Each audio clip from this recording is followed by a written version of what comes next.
Class 6th special, उसके लिए है भी आज का टॉपिक। आज 24 तारीख हो चुकी है और आज का हमारा टॉपिक रहेगा एनिमेटिंग टेक्स्ट एंड ऑब्जेक्ट्स, अर्थात टेक्स्ट और कोई जो दूसरी वस्तु है, ऑब्जेक्ट है, उसको एनिमेटेड करना, जीवंत करना, सजीव करना।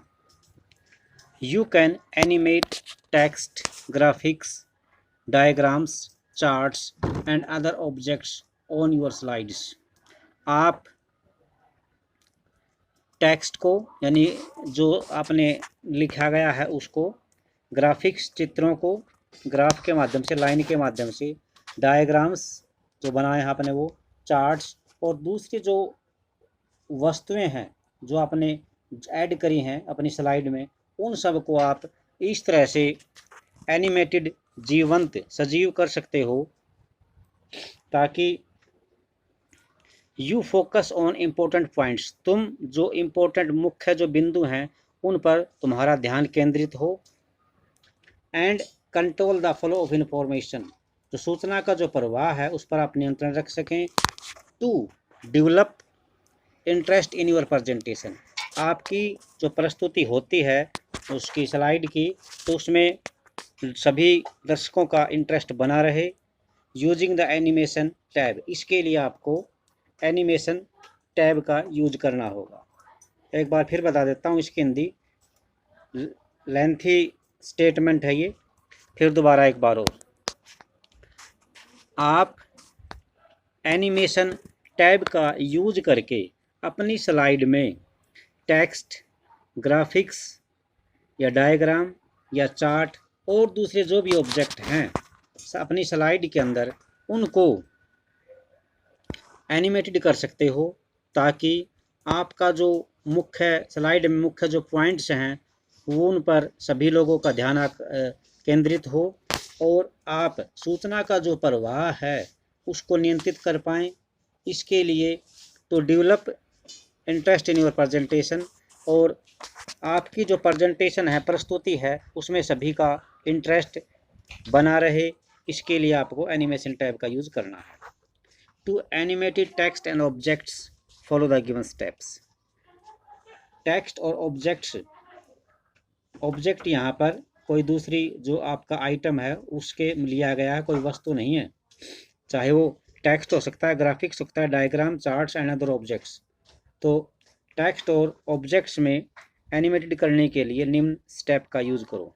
Step 1, select the object on the slide that you want to animate. आप उस ऑब्जेक्ट को सिलेक्ट करेंगे जिसको आप एनिमेट करना चाहते हैं। फॉर एग्जांपल प्लेस होल्डर, तो हमने यहाँ पर प्लेस होल्डर लिया है। Step number 2, click the animation tab.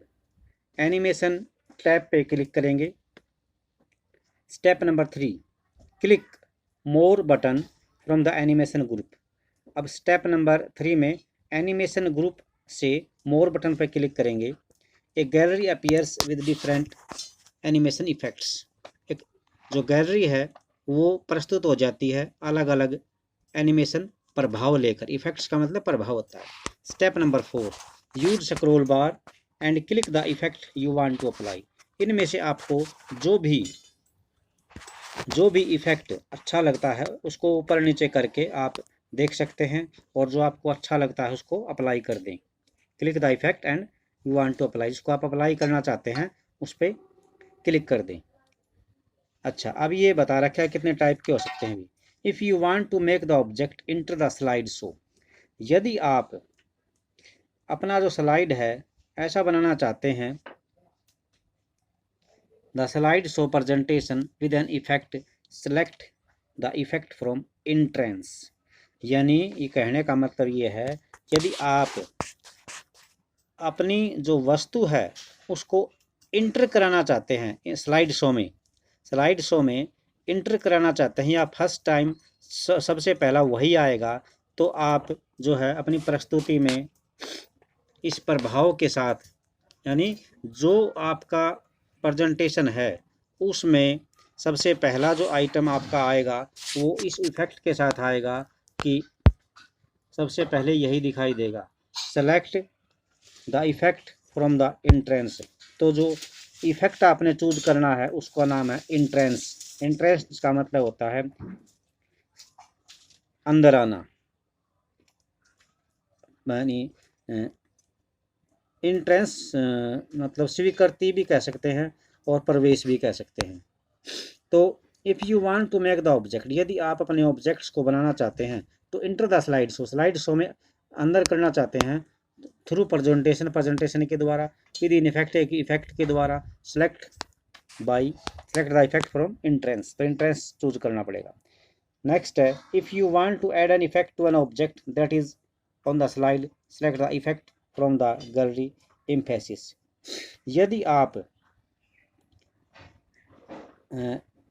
एक ऐसी वस्तु को जोड़ना चाहते हैं इफेक्ट के द्वारा, किसी वस्तु पर या कोई आइटम है उस पर जोड़ना चाहते हैं, इस स्लाइड के इस स्लाइड पर आप कोई दूसरी वस्तु ऐड करना चाहते हैं, जोड़ना चाहते हैं प्रभाव के साथ, तो आपको क्लिक करना होगा एम्फेसिस। एम्फेसिस का मतलब होता है कोई भी बात जोर देकर कह गई हो, दबाव देकर कही गई हो या बल देकर कही गई हो, यानी किसी खास बात पर जोर देकर कही जानी है कोई बात, तो वहाँ पर आप एम्फेसिस का यूज करेंगे। नेक्स्ट है, if you want to add an effect to an object that makes it live. यदि आप ऐसा ऑब्जेक्ट दिखाना चाहते हैं कि इस प्रभाव के साथ दिखाना चाहते हैं कि दैट इट मेक्स लिव, कि अब छोड़ना है, कि अब हमें ये काम छोड़ देना है, the slide at some point, किसी बिंदु पर, select the effect from exit, तो आपको जो इफेक्ट चूज करना है उसका नाम है एग्जिट। एग्जिट का मतलब होता है चले जाना, छोड़ देना, बाहर आ जाना। If you want to add an effect that makes an object move, यदि आप कोई ऐसा इफेक्ट दिखाना चाहते हैं जिसमें कोई ऑब्जेक्ट जो है चलता हुआ दिखाई दे, विशेष ढंग से, विशेष पैटर्न से, तो select the effect from the motion paths, तो आपको जो इफेक्ट चूज करना होगा उसका नाम है मोशन पाथ्स, यानी चलता हुआ कोई रास्ता या पाथ। फिर स्टेप नंबर 5 है, click preview from the preview group. अब आपको, अगर आप अपनी स्लाइड में इसका जो भी आपने अप्लाई किया है उसका प्रीव्यू देखना चाहते हैं, तो यानी कैसा दिखाई देगा दूसरे कस्टमर को या ऑडियंस को, तो इसके लिए आपको क्लिक प्रीव्यू पे करना होगा। रन स्लाइड शो को रन करो and view your presentation on full screen, और अपनी जो प्रस्तुति है उसको पूरी स्क्रीन के ऊपर आप देख सकते हैं। तो ये स्टेप थे, इसमें सिंपल सा है भी, कोई ज़्यादा वो नहीं है, और आपके पास घर पे कंप्यूटर है तो आप इसको ज़रूर करके देखना। ये सारा का सारा यहाँ पे दे रखा है, फिर बताता हूँ एक बार और। स्टेप फर्स्ट जो है ये है नीचे, step first, select the object on the slide, हम इस पर सेलेक्ट अप्लाई करना चाहते हैं। स्टेप नंबर 2 में क्लिक एनिमेशन टैब, ये कर दिया। स्टेप नंबर 3 में क्लिक मोर बटन। फिर स्टेप नंबर 4 ये यहाँ से है, सेलेक्ट द इफेक्ट, ये देखो भी कितने इफेक्ट हैं। अब जैसे दे रखे हैं, आपको जैसा चाहिए वैसा सेलेक्ट कर सकते हैं यहाँ से।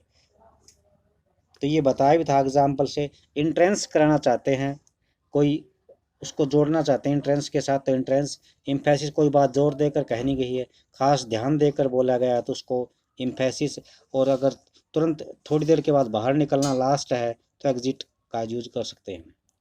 तो स्टेप नंबर 5 में आप क्लिक प्रीव्यू, यानी जो अपने सेट किया है उसका प्रीव्यू भी देख सकते हैं कैसा दिखाई देगा, और फिर ये आपका जो है काम यहाँ पर कंप्लीट हो जाता है।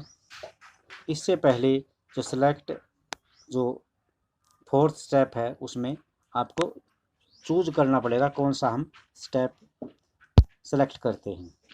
कौन सा इफ़ेक्ट सेलेक्ट करते हैं, और फिर लास्ट में स्टेप नंबर 5। तो आज के लिए इतना ही, नेक्स्ट कल होगा। थैंक्स, इसको अच्छी तरह से समझना पढ़ना।